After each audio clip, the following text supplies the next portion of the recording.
Hello, everyone. Here we are in the midst of the second week of this COVID-19 quarantine and isolation. For some of us, it may be going really easy, but for probably a majority of us, it's still a struggle to do what we need to get done each day. And so I have here 10 tips that I hope will help teenagers and adults alike in getting through this quarantine. Tip number 1, establish a routine. Especially for teenagers, try to keep a routine that is as similar to your school schedule as possible. So that means waking up around the same time, eating your meals around the same time, and trying to go to bed at the same time. That will help tremendously during this time of quarantine. Tip number 2, dedicate a separate space to doing your work. So for me, what this looks like is sitting at the corner of my dining room table and not sitting in a chair or in my bed where I might potentially get too comfortable and lose focus or even fall asleep. So that could be a way for you to be able to accomplish the work that you need to accomplish while you're at home better.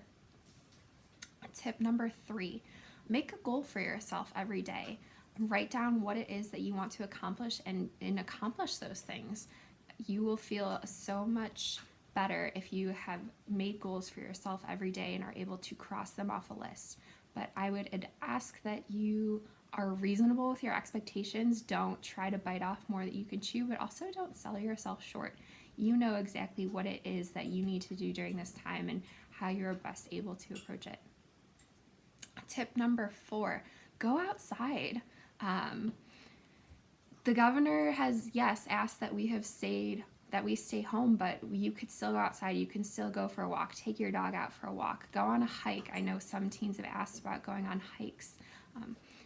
Go outside, throw a ball around, kick a soccer ball, do whatever it is that you can do outside. Take advantage, especially the weather has been beautiful these past few days. So please spend some time outside.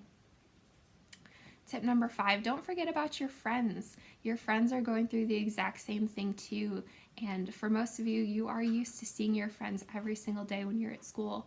Don't forget about them when you're not in school.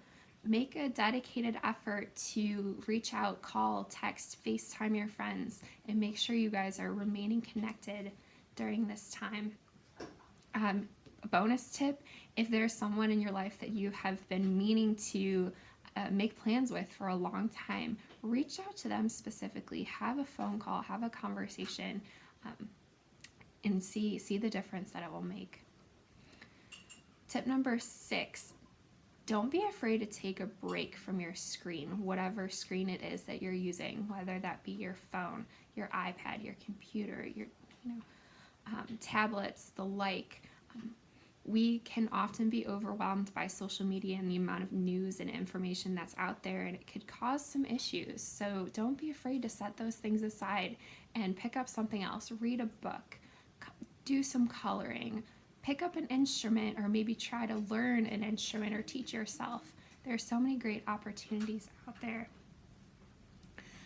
Tip number 7, talk openly and honestly with your friends and your family about how this whole pandemic situation is making you feel. It's better to be able to talk these things out than to keep them bottled in.